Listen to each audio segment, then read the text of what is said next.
Hello दोस्तों, मैं आप सबका अपनी कहानियों की इस दुनिया कहानी 2020 में आप सबका स्वागत करता हूं और ऊपर वाले से आप सबके सुखी और समृद्ध होने की मंगल कामना करता हूं और आपसे एक प्रार्थना करता हूं कि कृपया हमारे चैनल को सब्सक्राइब कर हमारे चैनल को सपोर्ट करें ताकि ऐसी और कहानियाँ मैं आपके लिए लाता रहूं, क्योंकि दोस्तों आप सभी व्यूअर्स ही मेरी ताकत है। तो आइए दोस्तों, आज की कहानी शुरू करते हैं।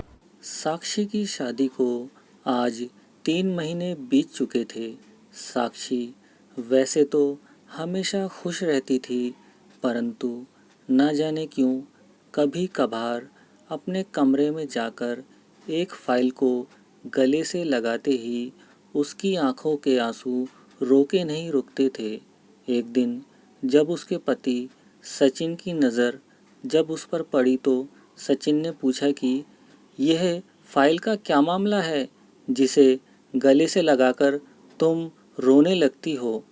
पहले तो साक्षी ने कुछ भी बताने से मना किया, परंतु जब सचिन ने थोड़ा प्यार से ज़ोर देकर पूछा तो साक्षी ने बताया कि बचपन से मैं क्रिकेटर बनना चाहती थी और बड़े होते होते मैंने स्कूल कॉलेज की तरफ से कई मेडल जीते।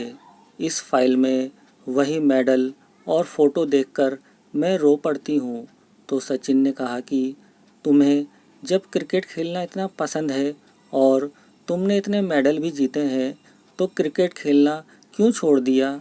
तो साक्षी ने कहा कि पिताजी ने कहा कि अब तुम्हारी उम्र शादी की हो गई है, अब से तुम यह खेल नहीं खेलोगी, और पिताजी ने मेरा क्रिकेट खेलना बंद करवाकर मेरी शादी आपसे करवा दी।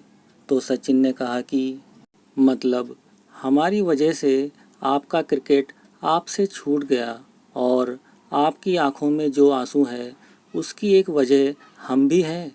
तो साक्षी ने सचिन के मुंह पर हाथ रखते हुए कहा कि अजी ऐसा नहीं कहिए, आप तो इतने अच्छे हैं, इसमें आपका क्या कसूर है।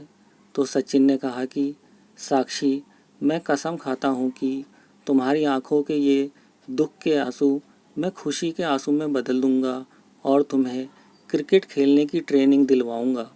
तो इस पर साक्षी ने कहा कि आपको लगता है कि माताजी और पिताजी इसके लिए राज़ी होंगे कि उनके घर की लाजवंती बहू बाहर जाकर पजामा और टी शर्ट पहनकर अनजान लोगों के बीच क्रिकेट खेले। तो सचिन ने कहा कि जाने मन हम किस मर्ज़ की दवा हैं। साक्षी ने कहा कि मतलब। तो सचिन ने कहा कि हम उन्हें पता चलने ही नहीं देंगे।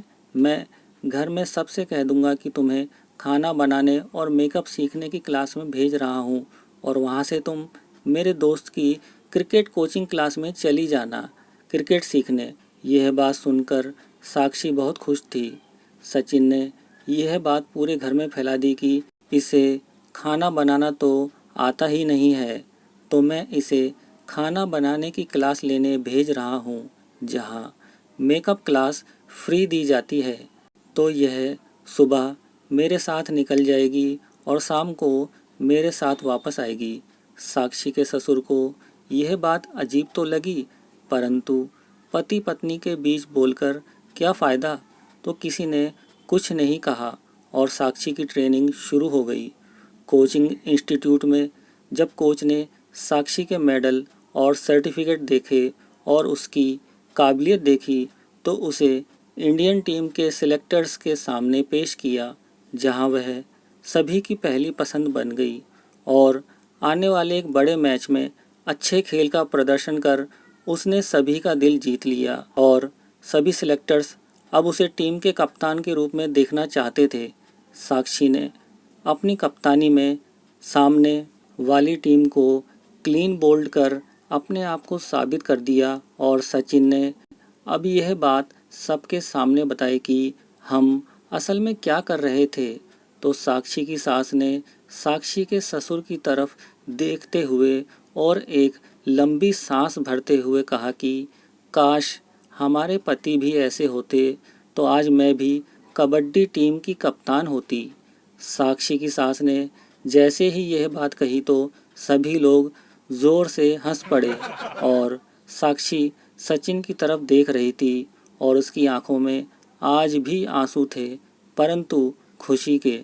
सचिन ने आगे बढ़कर साक्षी के आंसू पोंछे और उसे गले से लगा लिया।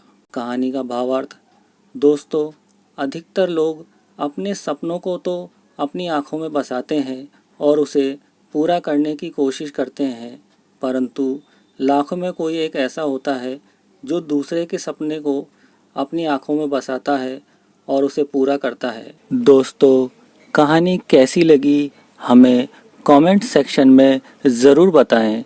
कहानी सुनने के लिए आपका धन्यवाद।